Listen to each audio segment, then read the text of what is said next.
दोस्तों, आप सभी का स्वागत है आपके अपने YouTube चैनल में। और आज की वीडियो में मैं डिस्कस करूंगा आपके साथ डेसिमल्स और फ्रैक्शंस के बारे में। जैसा कि फर्स्ट वीडियो में हमने डिस्कस किया था नंबर सिस्टम के बारे में, उसमें मैंने आपको बताया था कि फ्रैक्शंस क्या होते हैं। आपको याद होगा फ्रैक्शंस क्या होते हैं, आपके दो पार्ट से मिलकर बने हुए होते हैं, जिसमें एक होता है आपका न्यूमरेटर और एक होता है आपका डिनोमिनेटर। मीन्स जब भी आप नंबर्स को इस तरीके से लिखते हो कि लाइन के ऊपर वाला पार्ट आपका क्या है, न्यूमरेटर है, और लाइन के नीचे वाला पार्ट आपका क्या है, डिनोमिनेटर है, तो वो क्या कहलाएगी, आपके फ्रैक्शन कहलाएगी। और फ्रैक्शंस को जब आप डेसिमल की फॉर्म में लिख दोगे, डेसिमल की फॉर्म इन द सेंस आपने लिख दिया 0.3, ठीक है, तो जो आपके फ्रैक्शंस थी 3/10 आपने उसको किस फॉर्म में चेंज किया, डेसिमल फॉर्म में चेंज किया, और डेसिमल फॉर्म में उसकी वैल्यू क्या आई, 0.3। तो अगर आप नंबर्स को न्यूमरेटर अपॉन डिनोमिनेटर की फॉर्म में लिखते हो तो वो क्या कहलाएगा, आपका फ्रैक्शन कहलाएगा। लेकिन अगर उसी को आप लिखने का रिप्रेजेंटेशन चेंज कर देते हो और उसको डेसिमल फॉर्म में लिखते हो तो उसकी वैल्यू कितनी आएगी, 0.3। तो आज हम यही देखेंगे कि फ्रैक्शंस को डेसिमल फॉर्म में चेंज करने के बाद जो आपके डेसिमल फॉर्म आती है, टर्मिनेटिंग और नॉन टर्मिनेटिंग, वो फॉर्म आपके रेशनल नंबर और इरेशनल नंबर से किस तरीके से रिलेटेड है। आपको कोई भी फ्रैक्शंस गिवन होगी और उसको सबसे पहले क्या करोगे, आप चेंज करोगे किसमें, डेसिमल फॉर्म में। उसके बाद आप डिसाइड कर पाओगे कि वो जो डेसिमल फॉर्म है आपके टर्मिनेटिंग है या नॉन टर्मिनेटिंग है। अब किसी भी फ्रैक्शंस को डेसिमल फॉर्म में चेंज करने के बाद जो आपके डेसिमल फॉर्म आ रही है उसको आप दो पार्ट्स में डिवाइड करोगे, ठीक है, दो पार्ट्स में डिवाइड करोगे। जैसे ये आपकी decimal form I, decimal form को आपने दो पार्ट्स में डिवाइड किया, एक आया आपका टर्मिनेटिंग, एक आया आपका नॉन टर्मिनेटिंग। जो आपके नॉन टर्मिनेटिंग डेसिमल फॉर्म है इसको आप अगेन दो पार्ट्स में डिवाइड करोगे, recurring, recurring means repeating. Decimal form में जो आपका फ्रैक्शनल पार्ट है उसमें आपके जो नंबर्स की वैल्यू है या जो डिजिट्स की वैल्यू है वो क्या होगी, आपके रिपीट होगी, इसीलिए इसको क्या बोला गया, रिकरिंग या रिपीटिंग। और ऐसा भी हो सकता है कि डेसिमल फॉर्म का जो आपका फ्रैक्शनल पार्ट है उसमें जो नंबर्स या डिजिट्स की वैल्यू है वो क्या हो, आपके नॉन रिकरिंग हो या फिर नॉन रिपीटिंग हो। मीन्स वो वैल्यू आपके क्या नहीं करेगी, रिपीट नहीं करेगी, ठीक है ना। हर बार आपके क्या आ गया, डेसिमल पॉइंट के बाद एक न्यू डिजिट आएगी, ठीक है ना। और यदि ऐसा होता है कि डेसिमल पॉइंट के बाद जो न्यू डिजिट आ रही है वो आपके नॉन रिपीटिंग है या नॉन रिकरिंग है तो वो किसका पार्ट होगा, नॉन टर्मिनेटिंग का पार्ट होगा। लेकिन इसी में एक केस क्या है, इसी में एक केस मैंने अभी आपको बताया, क्या हो सकता है कि डेसिमल पॉइंट्स के बाद कोई भी एक पार्टिकुलर वैल्यू या कोई भी एक पार्टिकुलर डिजिट क्या हो, आपके बार बार रिपीट हो, तो वो भी क्या हो जाएगा, नॉन टर्मिनेटिंग का केस हो जाएगा। जबकि टर्मिनेटिंग में क्या होगा, एक पार्टिकुलर पॉइंट पे जाके डेसिमल पॉइंट के बाद 1 डिजिट, 2 डिजिट, 3 डिजिट, 4 डिजिट या 5 या 6 डिजिट बाद जो आपके फ्रैक्शनल पार्ट है किसका, डेसिमल फॉर्म का, वो क्या हो जाएगा, आपका टर्मिनेट हो जाएगा, ठीक है। तो अब इसी को टर्मिनेटिंग और नॉन टर्मिनेटिंग को हम डिस्कस करते हैं एक एग्जांपल लेके। जैसे मैं एग्जांपल लेता हूँ आपका 10/3। 10/3 क्या है, आपका एक फ्रैक्शन है। क्यों, क्योंकि इसमें 10 क्या है, आपका न्यूमरेटर है, और 3 क्या है, आपका डिनोमिनेटर है। लेकिन जब इस फ्रैक्शन को आप चेंज करोगे किसमें, डेसिमल फॉर्म में, वो आपके किसके इक्वल आएगा, वो आपका आएगा 3.33333 एंड सो ऑन। अगर डेसिमल फॉर्म आपका इस तरीके से आ रहा है जिसमें डेसिमल पॉइंट के बाद डिजिट आपके क्या हो रही है, कंटिन्यू रिपीट हो रही है, ठीक है ना।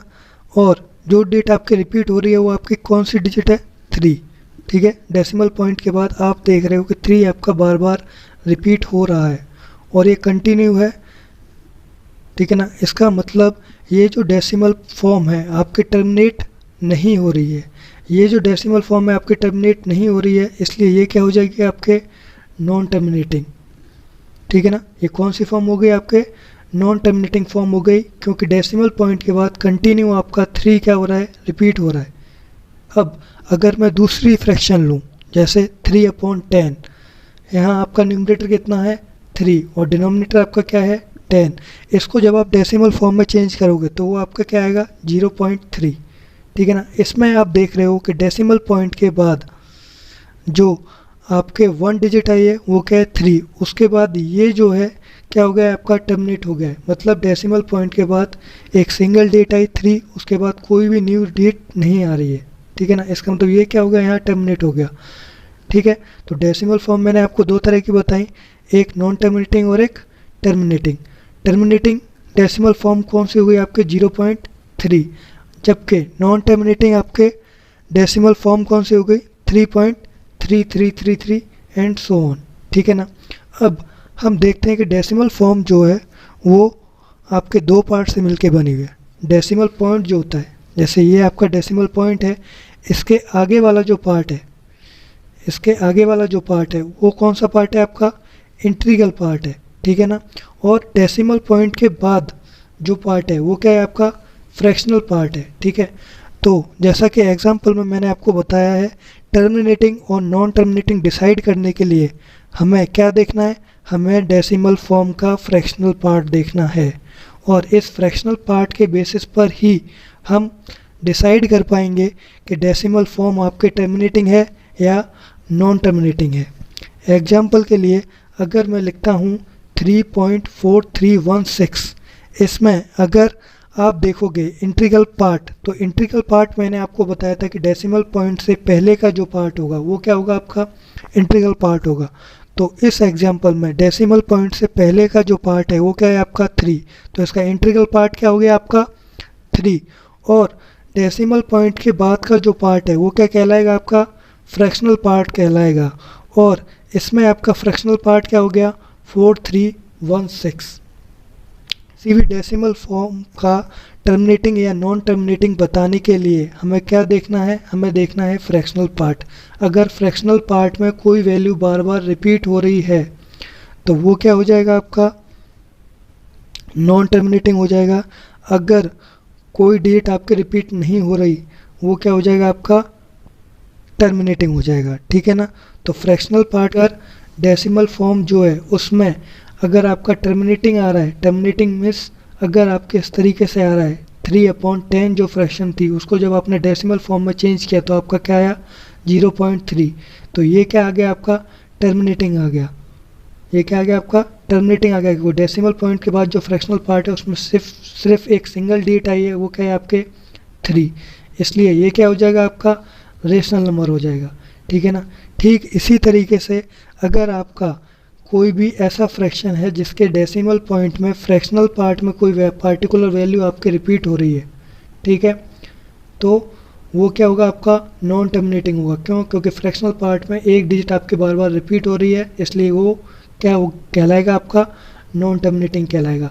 उसके बाद आपको देखना है कि नॉन टर्मिनेटिंग पार्ट में जो डिजिट आ रही है, उसके बाद आपको देखना है कि नॉन टर्मिनेटिंग पार्ट में जो आपका डिजिट आ रही है वो आपके रिपीट कर रही है या नॉन रिपीटिंग है। अगर वो डेट आपके रिपीट हो रही है तो अब आपका जो फर्स्ट एग्जांपल था 10/3, उसको जब फ्रैक्शन को 10/3, अब जो आपका नेक्स्ट एग्जांपल है 10/3, इसको जब आप डेसिमल फॉर्म में चेंज करोगे तो आपका आएगा 3.333 and so on, means decimal point के बाद 3 आपका कंटिन्यू क्या हो रहा है, रिपीट हो रहा है। और ये जो फ्रैक्शन है, ये 10/3 जो फ्रैक्शन है ये क्या है आपका, नॉन टर्मिनेटिंग फ्रैक्शन है, जिसमें डेसिमल पॉइंट के बाद 3 आपका कंटिन्यू रिपीट हो रहा है। तो ये भी क्या होगा आपका, एक रेशनल नंबर होगा, मीन्स 10/3 और 3/10 दोनों ही क्या हैं, दोनों ही आपके रेशनल नंबर हैं। अब हम बात करते हैं नॉन टर्मिनेटिंग के बारे में। नॉन टर्मिनेटिंग में आपको दो केस आएंगे, एक आएगा रिकरिंग या रिपीटिंग, एक आएगा आपका नॉन रिकरिंग या नॉन रिपीटिंग, ठीक है ना। अब इसमें सबसे पहले हम देखते हैं जब आपका रिपीटिंग पार्ट है, मतलब डेसिमल पॉइंट के बाद कोई पार्टिकुलर डिजिट आपके क्या हो रही है, कंटिन्यू रिपीट हो रही है, तो वो क्या हो जाएगा आपका, रिकरिंग में आएगा, जिसमें जैसे आपका एग्जांपल है 10/3, इसको जब आपने डेसिमल फॉर्म में चेंज किया तब आपका क्या आया 3.3333। अब डेसिमल पॉइंट के बाद क्योंकि आपका 3 कंटिन्यू रिपीट हो रहा है तो इसको आप क्या लिख सकते हो 3.3 और 3 के ऊपर बार, बार को आप क्या बोलते हो विनिकुलम साइन भी बोलते हो, ठीक है ना। तो जो डेट आपके डेसिमल पॉइंट के बाद रिपीट हो रही है उस डेट के ऊपर आपने क्या लगा दिया विनिकुलम साइन लगा दिया, जो क्या है आपका, जिसको जनरली अपन बार भी बोल देते हैं, ठीक है। तो ये क्या है आपका रिपीटिंग डेसिमल फॉर्म है, इसलिए ये भी क्या होगा आपका एक रेशनल नंबर होगा, ठीक है। अब एग्जांपल लेते हैं नॉन रिपीटिंग डेसिमल फॉर्म का। नॉन रिपीटिंग डेसिमल फॉर्म में जैसे आपने पाई की वैल्यू ली, पाई आपको पता है किसके इक्वल होता है, पाई इक्वल टू 22/7, और जब इस फ्रैक्शन को आप डेसिमल फॉर्म में चेंज करोगे वो आपके क्या आएगी 3.1415965 एंड इस 5 के बाद भी जो डेट्स आएंगी वो कंटिन्यू आती रहेंगी और वो डेट्स क्या है आपके रिपीट नहीं होंगी। इसलिए ये क्या हो गया आपका डेसिमल पॉइंट के बाद एक तो नॉन टर्मिनेटिंग है और एक नॉन रिपीटिंग है। जैसा कि इस एग्जांपल में आप देख रहे हो डेसिमल पॉइंट के बाद 3 आपका कंटिन्यू रिपीट हो रहा है, लेकिन इस एग्जांपल में या पाई की जो डेसिमल फॉर्म है उसमें डेसिमल फॉर्म के बाद कोई भी वैल्यू आपके कंटिन्यू रिपीट नहीं हो रही है, इसलिए ये भी क्या है आपके नॉन टर्मिनेटिंग है और नॉन रिपीटिंग है। नॉन टर्मिनेटिंग क्यों है, क्योंकि डेसिमल पॉइंट के बाद कंटिन्यू वैल्यू आपके रिपीट हो रही है, इसलिए नॉन टर्मिनेटिंग हो गया। और नॉन रिपीटिंग क्यों है, क्योंकि डेसिमल पॉइंट के बाद कोई भी वैल्यू आपके रिपीट नहीं कर रही है, इसलिए ये आपका नॉन टर्मिनेटिंग और नॉन रिपीटिंग है, इसलिए ये पाई क्या होगा आपका इरेशनल नंबर में काउंट होगा। जबकि 10/3 में आपने देखा डेसिमल पॉइंट के बाद 3 आपका कंटिन्यू क्या हो रहा था रिपीट हो रहा था, इसलिए उसको चेंज करके क्या लिखा 3.3 बार, ठीक है।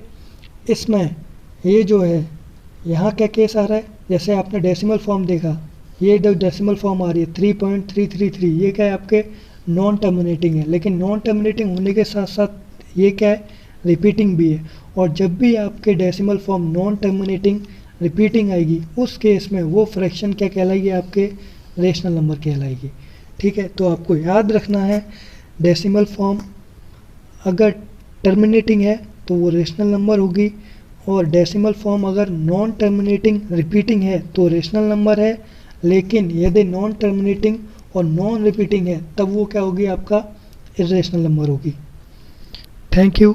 वीडियो को लाइक करें, शेयर करें और चैनल को सब्सक्राइब करें।